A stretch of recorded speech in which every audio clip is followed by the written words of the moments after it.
Hi everyone and welcome. We're down here in my wormery, and in front of us you can see I've got my VERMIBAG mini over here, which for the past week has been left open without the zip top cover, and even without that last piece of cardboard, yellow cardboard that was covering that piece of cardboard that's got the diatomaceous earth sprinkled on it.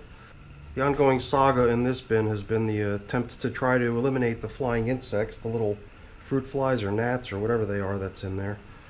And even now I could see a couple of them cruising around, flying inside the bin. But luckily they're kind of contained and they're not really bothering any of my other bins or getting into the rest of the house or anything like that. So it's not the end of the world. It is just a little bit of a nuisance.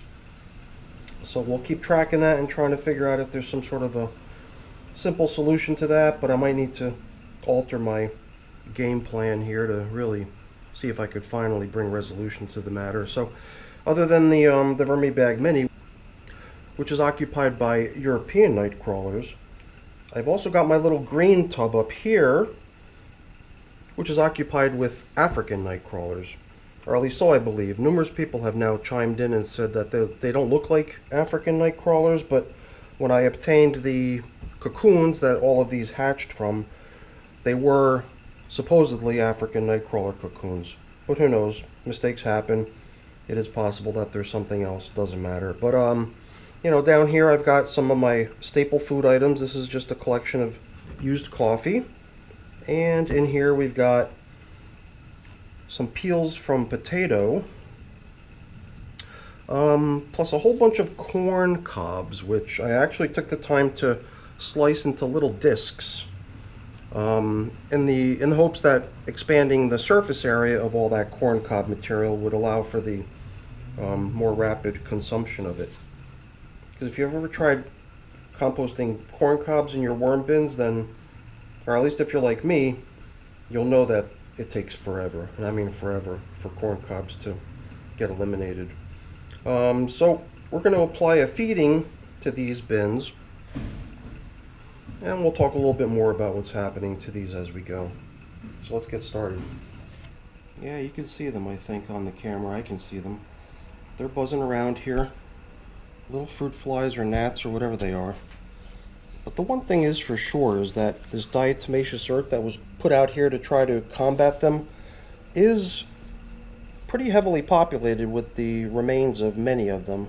And I don't know if they would have just died anyway, or if they died because they actually stumbled on the diatomaceous earth and it took them out, but whatever the case may be, I'm becoming a bit skeptical as to whether or not it's actually helping or not. You know, beneath the plastic we could see some of the occupants of the bin hanging out here on the surface. I've been attempting to also put the food that we give these guys a little bit deeper down, so that, you know, maybe it'll become less of an attractive place for the insects to come. Assuming again that the reason they're coming is because of the food that's in here. Who knows? The insects could be coming in here for some other reason entirely, and I'm just not doing a good enough job obscuring that, tempting whatever it is from them. Whatever the case may be, we're just going to go ahead and give these guys another feeding. It's been a week since they got food last, and at the same time we're going to try to size up how the material is breaking down in here.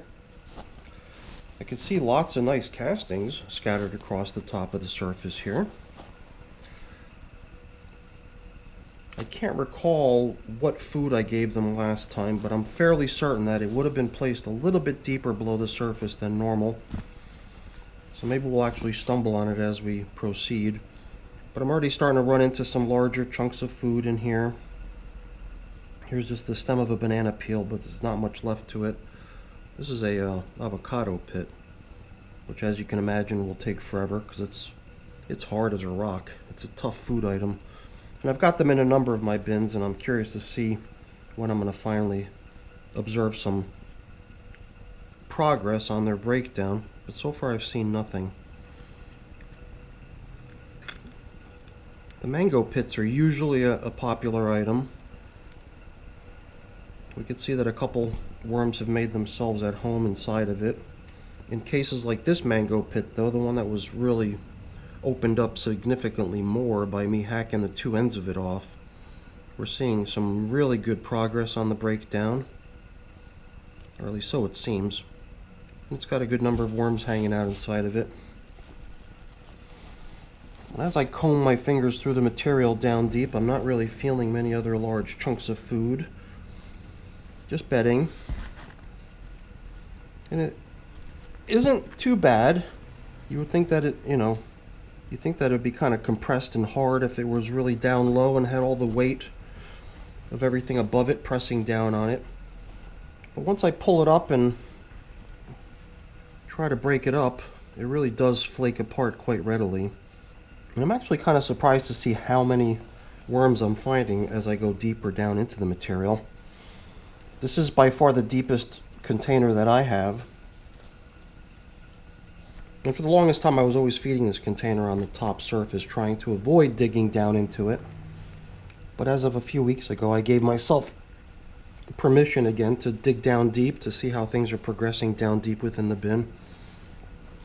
And I like what I'm seeing, but as I go really deep here again, I'm finding another food item that almost seems like it's been forgotten about by the worms, maybe because it's too deep, I don't know. I mean, yeah, there is one little baby worm in there, but maybe this object can come up a little bit higher. It's really just one of the hacked off ends of that mango seed that had the two ends of it hacked off. So you can see that's just part of a mango seed that was chopped into pieces. Just that sometimes I get curious and I can't seem to resist poking around. So I'll just go on and on and on. Man, what a thick, fat worm.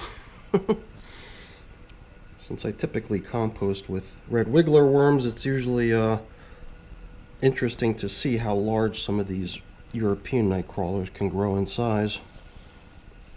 Because the majority of them don't seem to be very large, but here and there you stumble on one that's got some nice size to it. So I think we've turned things around in here quite a bit, so why don't we go ahead and apply the food that they're getting today. Beneath the food, I'm going to sprinkle in a little bit of leafy matter.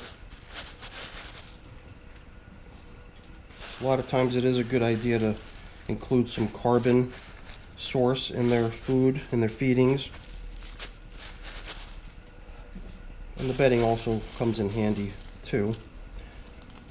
Give them something to kind of nest in or whatever. So we'll just start returning some of these slow composting food items that we've managed to find in our excavation back down into here.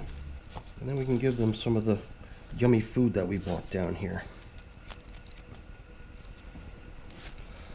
That's a nice generous handful, and we'll give them a second generous handful.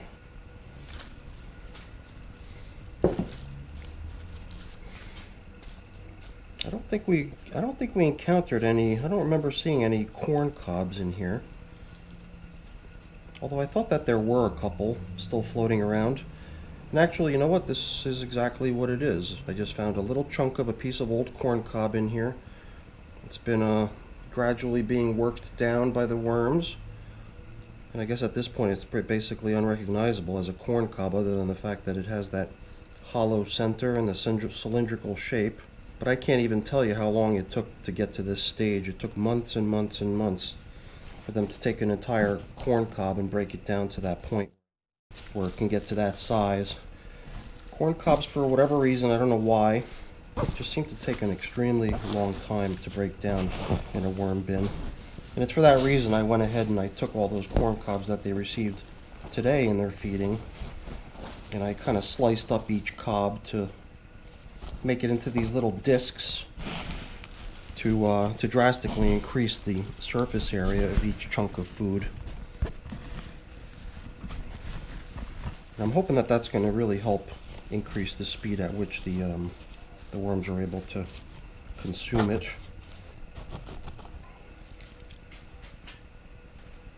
I'm usually a little bit on and off with the application of grit in these bins, and I'm pretty sure I gave the worms grit last time I fed, so I think I'll skip again this go around. But as my bins get more and more mature, I do find that the material does have lots of tiny white specks throughout it, meaning that there's always abundant amounts of grit all over the place for the worms if they need it. And I feel less and less like it's important to give it to them as time goes on and the bin matures. It's really in my newer bins that I try to pay more attention to, giving them adequate amounts of grit to make sure they have enough. And then I'll just taper off and reduce the amount they get over time. I'm sprinkling in the coffee I bought down here for them. I'll spread it across the top. Some nice bite-sized bits of food for them. And as sort of a top dressing, I'm going to apply a little bit more leafy matter just to cover up everything. Not sure if it's going to help or not, but I'm trying my best to see if I could reduce the numbers of flying insects in these bins. Or at least in this bin. This is the only place I'm really observing it. And even though the material down below does seem a little bit damp, it does seem like it's about right, It's damp for sure, maybe a little bit clumpy. But I don't want to allow the material in this bin to start drying out excessively, so I'm going to stick to keeping this piece of plastic on top of my container here. In most cases, I've been removing the plastic since over the past couple months, ever since it's become more and more humid during the summertime. I've been trying to allow most of my bins to air out, but here I'm going to stick to keeping that plastic covering. But this is really the way I'm going to leave it for now. I think it might be helping a bit by leaving the zip top open. So this will go back in its place and we can get over to feeding the African nightcrawlers. So now here in this little tiny African nightcrawler container, we've had no covering in the hopes that the material will have a chance to air out a little bit, because we did find in previous check-ins that the material was a bit overly damp, and the material here on the surface is extremely dry. So it's definitely drying out, but how it looks below is yet to be seen. After 76 days now, since the worms have been introduced into this container, we're certainly running out of room, as you can see, and we've got the option to relocate the whole batch into some other container where there's more space to continue, but I think I've actually decided that maybe it's time to start steering this container towards harvest. So after 76 days in service, if you include the feeding that was part of the original build of the bin, this bin has been fed 9 times, and today we're going to give it its 10th and final feeding. But we're also going to do a couple other things. So I'm going to take out all of this very, very dry material and set it aside briefly. If I had more room, then I could just maybe push it aside somewhere on the surface, but we're very cramped for space here. And this very, very dry stuff, vermicompost, when it dries, becomes so hard you can barely break these chunks apart in your hand. So this stuff definitely needs a little bit of time to sort of rehydrate. And we're going to accomplish that by placing the really dry material down under the surface and mixed in within the rest of the material. The more damp material will hand off some of its moisture to this more dry stuff, and it'll all generally equalize, and we'll hopefully come up with some material that's got a lot more consistent moisture throughout.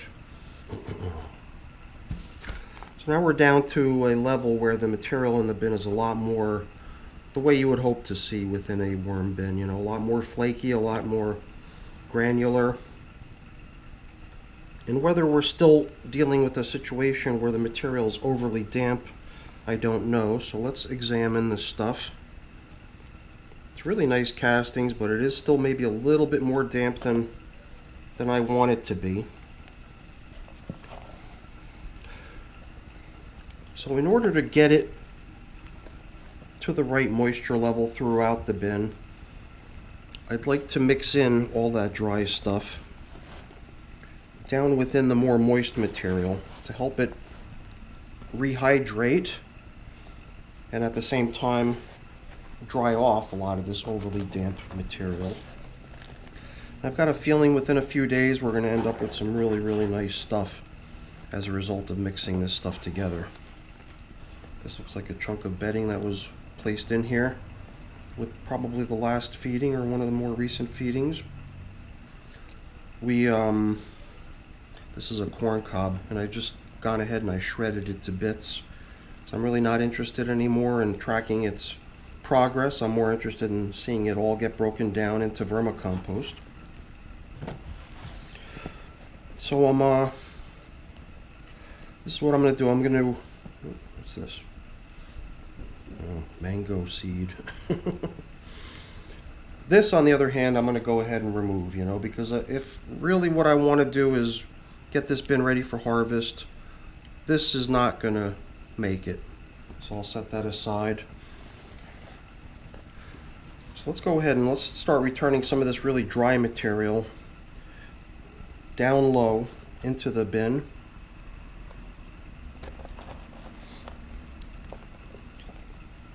And mixing it together with the more damp material that we have. I think that's really going to remedy the dampness of the material down low and also remedy the dryness of the material we scraped off the top. So I think this blending is going to help quite a bit. So we'll start moving things over at this point. We'll get down to the middle section where the feedings have been occurring.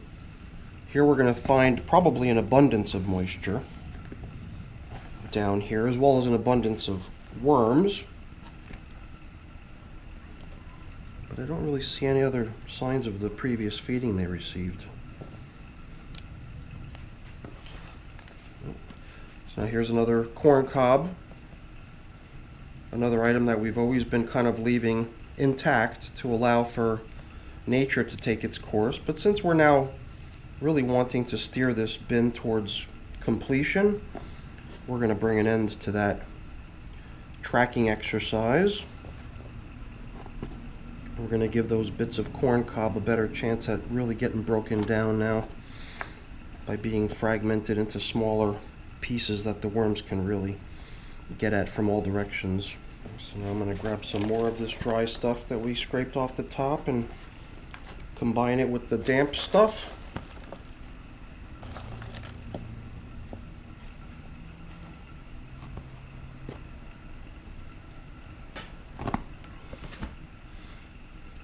More bits of bedding left over from last time, I believe. I'll come over and check out how things look on this opposite edge. Okay, once again, fairly damp material.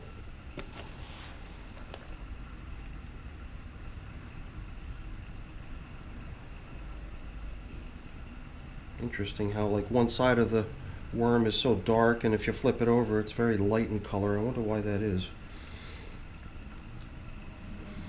I guess worms do have maybe a top and a bottom.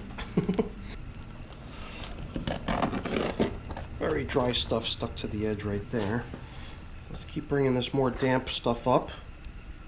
And even though this is not where the food was applied most recently, you can see that there's a fair number of worms hanging out in it, enjoying it, and it's probably because of the extra moisture that's in the material way at the very bottom, because that's something that the worms definitely like. So even though this is a pretty small size bin, you got to admit there's a good number of worms in here. Now I guess this mango pit that I had extracted will remain extracted, because I don't want to have anything in there that's really not going to break down at this point. I really like for everything that is in here to really at some point soon really get broken down completely. So that's the main reason I wanted to pull out anything in here that really didn't seem like it had a chance to get fully broken down in this final phase.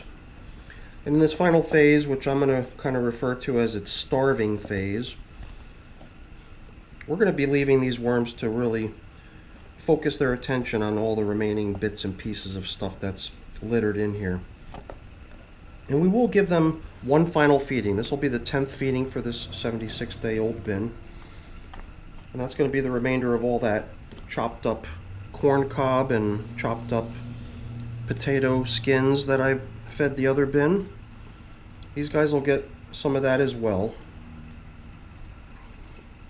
So I believe that now we've got all of the dry stuff blended in quite nicely with the more damp stuff. And I believe that in a fairly short period of time, that dry stuff is going to soften up again. And it will also draw a lot of the excess moisture out of the damp stuff, and we'll probably end up with some really nice material. And it'll probably get that way within the next few days. So now that the material is pretty well blended, before we add the food, I'm going to go ahead and just scoop out some of this nicely blended material, because I'd really like to cover up our feeding thoroughly before we put this bin back up on the shelf. So I want to make sure that I give myself enough stuff that I can really feel like I've submerged the entire feeding we're going to give them. So I've taken a nice big pile of material out of this bin, which will return momentarily after we apply this final feeding that this bin is going to get before we enter this starving phase. And by starving, I'm really just referring to the fact that I'm not going to be giving them any more food going forward. They'll just have to rely on whatever food it is that is already in this bin, and there's plenty of it, as you can tell.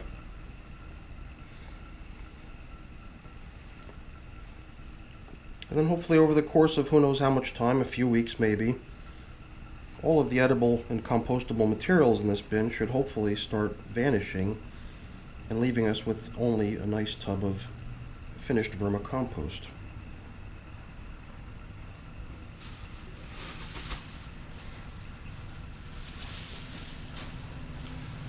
So now what remains in this bag is going to go in here, and it's going to be a pretty generous feeding. But it will be their last feeding. And my hope is that we don't end up with a whole bunch of little discs that don't want to break down. My hope is that by fragmenting all of these corn cob pieces, we will actually see them get broken down much more rapidly than we've seen in the past by simply throwing the cobs in whole. So that's kind of what I'm banking on, but it's kind of an experiment because I've really never done this before. I've never tried breaking up the corn cobs. They've always gone in whole and they've always taken forever.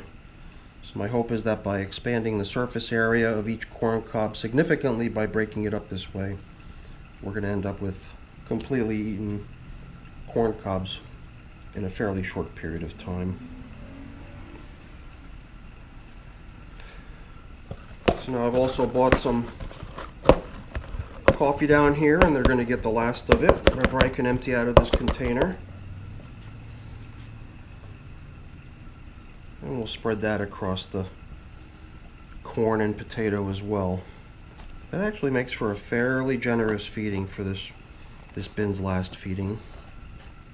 And then back in goes all of that stuff that we temporarily removed.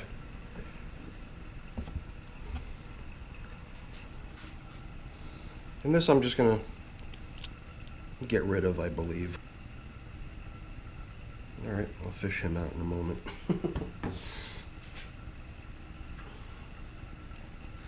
So now with that fairly generous feeding, and I guess just from having aerated the material and kind of stirred it up, we have come very, very close to the top rim of this little bin.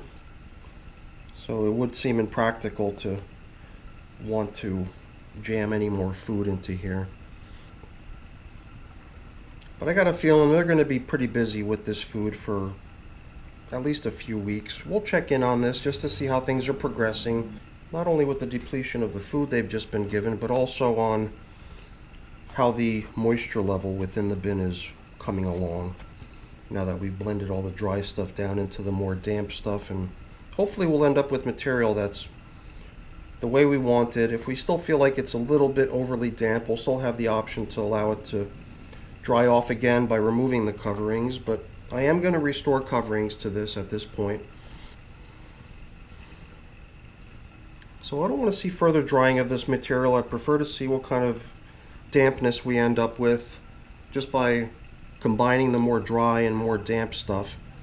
And my hope is that we will pretty soon wind up with material that has equalized in moisture and has become a level of dampness that we like. So I'm going to go ahead and start restoring coverings to this container.